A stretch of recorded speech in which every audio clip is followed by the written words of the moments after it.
Alright, so we're up to part 3 here. So we're going to have a chat today a bit about you've probably secured a job or you're in the interview stage, and some of the questions you need to probably think about to speak to the recruiter or the HR person to find out a bit about the site. Don't be afraid to ask. If they don't know, they should be able to try and track all the information down. So some of the things to think about straight away: mobile phone. Everyone has a mobile phone these days. Now, service providers need to find out what's on site. You might have Telstra, and they don't have Telstra. They might have Vodafone or Optus, but either way, you need to find out what provider they've got on site, so that you have phone access, or buy a cheap phone, cheap SIM card, and take that with you so you're able to, because a lot of these sites do not have SIM cards to be able to change over, and they don't have phone boxes. They're a thing of the past. So that's straight away your communication with the outside world, that it puts a dampener on things straight away. It does. It puts a dampener when you can't ring your loved ones or whatever to have a bit of a chat about things. So that's straight away something. So mobile phones, ask about what service provider. Clothing. Now, some companies do provide the fluoro tops, the safety tops. Some don't. Pants. So you need to find out how they're going to provide pants. Your jocks and socks, that's just a given, in your bras. You're going to have to provide that. Now, work boots, I would not skimp on work boots. Spend the most money you can and get a decent pair. Go to a shop and try out all the different types. If you're there for an hour or two, it doesn't matter. Try them on. Make sure they feel good. Get a nice light pair. But the site requirements, if it's a Caustic boot, you have to wear a Caustic boot, and there is only a few of those brands around.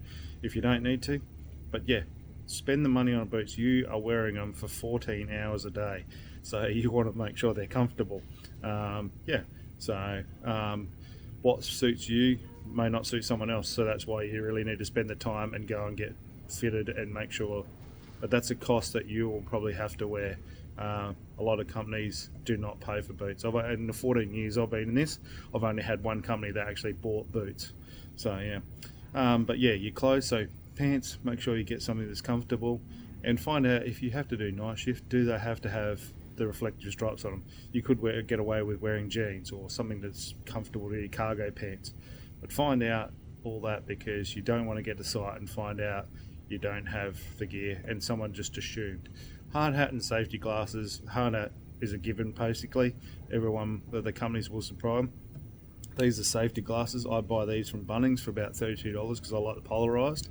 But if I go to the safety shop, exactly the same ones are close on $100. So shop around, because you will get them, but find something that's comfortable for you. You may have to do a medical. The site requires you to do a certain thing. So find out if they are paying for the medical, or you are.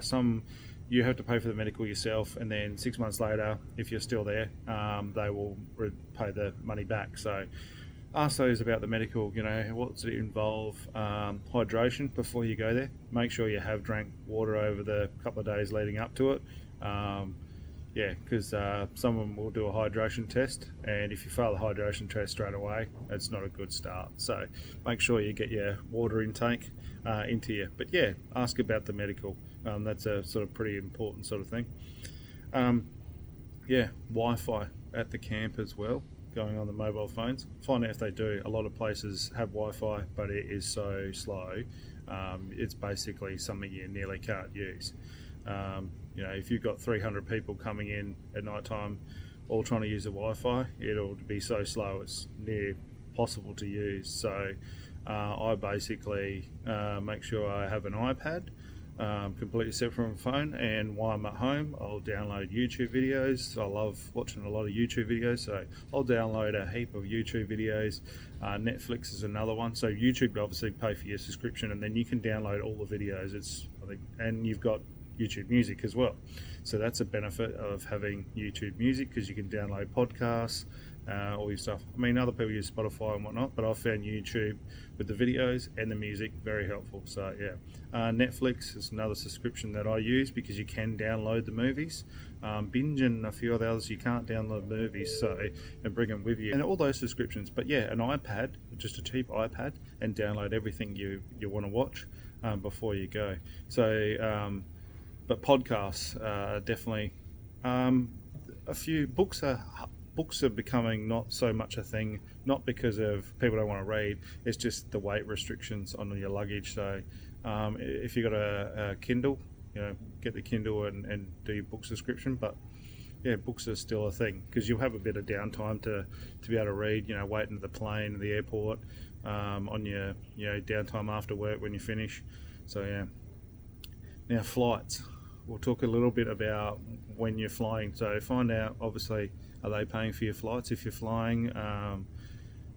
This mainly relates to like the luggage side of things. So a lot of the airlines, obviously 7 kilos on your carry-on, and around anywhere, depends where you're flying. Some of the small regional airlines only allow you to take 10 kilos on the actual check-in, and 20 kilos. So you've really got to weigh your luggage and make sure you are in those restrictions. A previous mine I was just working at wouldn't let you take any more than 12 kilos. So bringing my stuff in over that time, you had to let them know you were the first trip there, so they actually can set the planes up with the right weights. So I said that I've got 22 kilos all up to bring in, so all my clothes and my boots and the whole lot. And then after that, basically, you're only taking like 3 or 4 kilos in and out. You leave all your clothes and your boots and everything on site, your water bottle, everything. So find out about the weights, because that is a big thing. Making sure you get a bag that's light enough, because I love a bag that's got a handle and trolley and you can wheel it along. But that on some sites, it's just too heavy. It uses 3.5, 4 kilos of your carrying capacity. So that's another thing to think about, is just the weights. But yeah, so that's a bit about the flight sort of thing. So downtime, you will have downtime, waiting for flights or buses. So like we were talking about with the iPad, get yourself a decent pair of headphones if you like listening to music. So decent set of headphones make a big difference. I'll just pause this for a minute. Yeah, so decent pair of headphones to be able to listen. Food and drink while you're traveling. So a lot of airports, I don't know why, but there seem to be less and less drinking fountains. So buying bottled water, I'm not a fan of it. I like to drink whatever tap water is available, but that's a cost that you just don't even think about, like having to buy food and water. So prepare yourself that, hey, I may spend a whole day traveling. So yeah, and some of the airports, you can't, obviously traveling between interstate, you can't take fruit, things like that. So through that side. So, but yeah, prepare yourself to have a water bottle, a small light water bottle, for water. So, but yeah, water, it doesn't seem like much, and you'll dehydrate a fair bit sitting around in air-conditioned planes and buses and airports, and you don't realise until you get to work or you get home and you're like, oh geez, I'm really tired. But it comes down to you probably didn't drink enough water. But that's what I've found. Other people may be different. Probably some of the other things that we sort of probably touch on probably for today will be sort of some of the last things is to think about as when you are packing all your stuff for site. Have a bit of a checklist. So if you're into going for a walk and going to the gym, make sure you take sneakers, because they won't allow open shoes like thongs in there. And that's the other thing, thongs.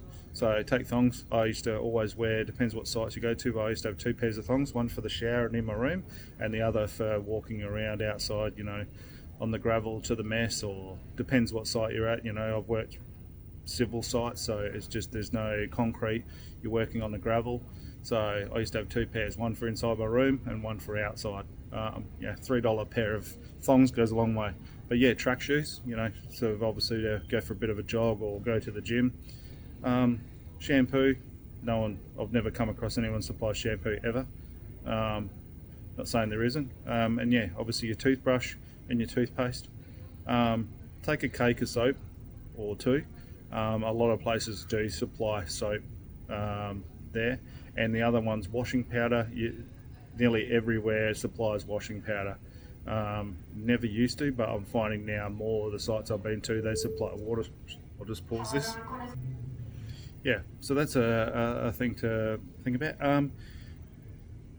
Panadol, Nurofen, all those medications, people will forget to take them, and some sites I've been to do not have Panadol or Nurofen. A packet of Band-Aids, because you've got brand new shoes on. Your boots will give you possibly blisters, and if you've got you should report these, but you've got to report it over a Band-Aid on the first couple of days. Yeah, it's not handy, so chuck a thing of Band-Aids in you, and a lot of people forget straight away shavers. A couple of shavers. If you don't shave, all cool. But yeah, because some sites do not have anything. I'm at a site at the moment, and I had no cash on me, and they're only accepting cash because the Wi-Fi had gone down, so you couldn't buy anything from the shop. And I just needed some shampoo, so 2 days of just washing my hair with soap. I've got bugger all hair, but still, it it was rather annoying. But anyway, so. All right, but yeah, that's all the little things to have a think about. So, we spoke about the clothes, we spoke about, the medicals, the cost, the work clothes, your travel, Wi-Fi, food. So that's all the little things, have a bit of a think about it. So, all right, that's the end for today. So I'll probably see you tomorrow. Thank you.